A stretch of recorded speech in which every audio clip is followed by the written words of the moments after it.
गाय माता भी दुखी, संत भी दुखी, मजदूर भी दुखी, खिचड़ियाँ भी रोज़ कट रही है।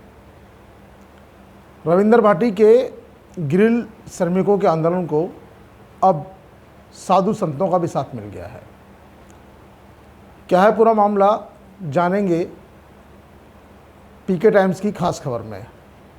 नमस्कार, मैं हूं नीरज मेहरा और आप देख रहे हैं पीके टाइम्स।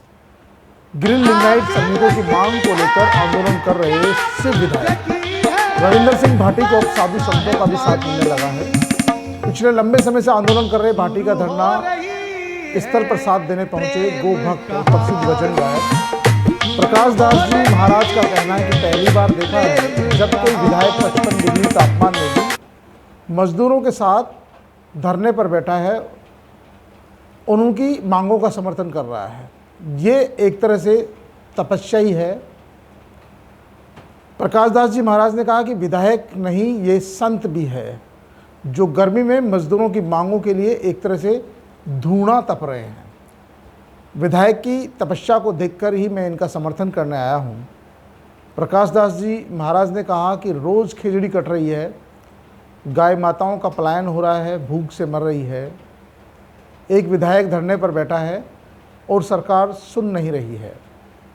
उन्होंने सरकार से मांग की कि वे मजदूरों, गाय माता को बचाने, खिचड़ी को बचाने और संतों की मांग को सुने और न्याय दे। आप भी सुने। साधु संतों को और मातृशक्ति को इतनी तपती हुई धूप में भी सूर्य तपे, धरती तपे, तपे कसुमल रेत, ये पैदल चालिया भरतरी जाका लिखा ललाड़ी लेख। ऐसी राजस्थान की तपोभूमि में ये तपती हुई धूप में भी हमारी मातृशक्ति यात्रा लेकर के गाय माता को राष्ट्र माता बनाने के लिए, भारत देश से गो हत्या का कलंक मिटाने के लिए निकल पड़ी है। अब सरकार से प्रार्थना है कि हम ये प्रार्थना पत्र दे रहे हैं कि सरकार अब राम मंदिर बना दिया आपने, तो गाय माता को राष्ट्र माता बना दीजिए। आपने धारा 370 हटाने से हमारे पूरे भारत देश में एक उम्मीद जगी है कि ये सरकार ही गाय को न्याय दिला सकती है। तो सुना आपने प्रकाश दास जी महाराज विधायक रविंद्र सिंह भाटी और ग्रिल श्रमिकों के आंदोलन का समर्थन कर सरकार को इस विषय में सोचने पर मजबूर कर रहे हैं। यही नहीं, प्रकाश दास जी महाराज ने धरना स्थल पर फिल्म केसरी का प्रसिद्ध गीत भी सुनाया, ओ माई मेरी क्या फ़िक्र तुझे। इस गीत के साथ उन्होंने सरकार और प्रशासन को चौकन्ना किया कि तमाम लोग इस विधायक के साथ हैं और विधायक मजदूरों के हक के लिए लड़ रहा है। ओ माई मेरी क्या फिक्र तुझे, क्यों आंख से दरिया बहता है। कहती थी तेरा चांद हूँ मैं, चांद हमेशा रहता। बोलो सब तेरी मिट्टी में मिल जावा, गुल बन के मिल जावा। इतनी सी है दिल की आरज़ू, तेरी नदियों में ले जावा, तेरे खेतों में।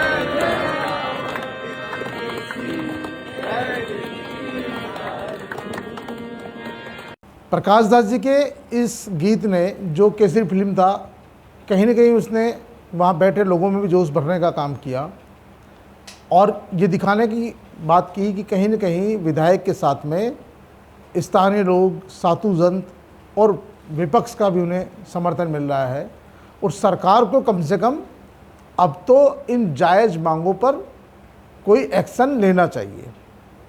रविंद्र सिंह भाटी लगातार धरने पर बैठे हैं।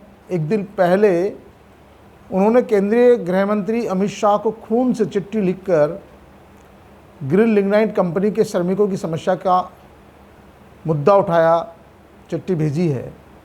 तमाम वहाँ जो धरने पर बैठे थे श्रमिक, उन्होंने भी अपने खून से लिखा।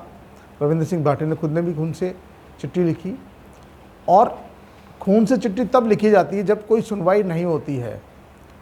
और अब तो उन्होंने चिट्ठी भी अमित शाह जी को लिखी है, जिसकी बात सबसे ज़्यादा मुख्यमंत्री जी मानते हैं। रविंद्र सिंह भाटी को लगता है कि अब तो शायद उनकी बात सुनी जाएगी और विपक्ष के समर्थन के बाद अब धीरे धीरे साधु समर्थन भी रविंद्र सिंह भाटी की मांगों का समर्थन करने लगा है। और इसके बाद भी यदि सरकार कोई एक्शन नहीं लेती है तो फिर यह आंदोलन लंबा चल सकता है। लेकिन सरकार को चाहिए कि जब कोई विधायक एक कंपनी में कार्यरत श्रमिकों की मांगों को लेकर आंदोलन कर रहा है तो आखिरकार उसमें इतना लिंगर ऑन क्यों हो रहा है, इतनी हठधर्मिता क्यों हो रही है।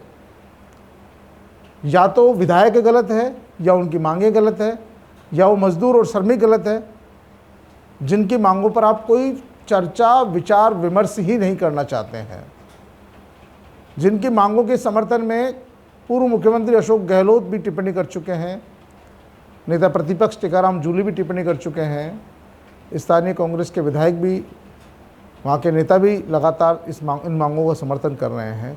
या तो ये तमाम लोग गलत है और सिर्फ कंपनी का मैनेजमेंट सही है और सरकार अपनी जगह सही है। अगर ऐसा है तो भी आप कोई इसका समाधान बातचीत से निकाल सकते हैं। कोई व्यक्ति आज 50 दिन से धरने पर बैठा है, जनप्रतिनिधि है, वो अपनी जन सुनवाई भी वहाँ धरने पर बैठकर कर रहा है। एक तरफ नो तपा आज से शुरू हो चुका है जिसमें धूप में निकलना, बैठना, चलना फिरना भी मुश्किल होता है। ऐसी स्थिति में उन श्रमिकों की मांग पर सरकार का जरा सा भी ध्यान नहीं देना कहीं न कहीं इस बात को इंगित करता है कि सरकार को बिल्कुल भी इस आंदोलन की परवाह नहीं है। क्या नेता प्रतिपक्ष और अमित शाह को खून से चिट्ठी लिखने के बाद, अब साधु संतों के समर्थन के बाद भी यदि सरकार सुनवाई नहीं करती है तो फिर ईश्वर ही मालिक है। तो पीके टाइम्स में फ़िलहाल के लिए इतना ही। फिर हाजिर होंगे किसी नई बात के साथ, नए मुद्दे के साथ। तब तक के लिए नमस्कार। मरुधरा से खुद को जोड़ने के लिए सब्सक्राइब करें और बने रहें पीके टाइम्स के साथ।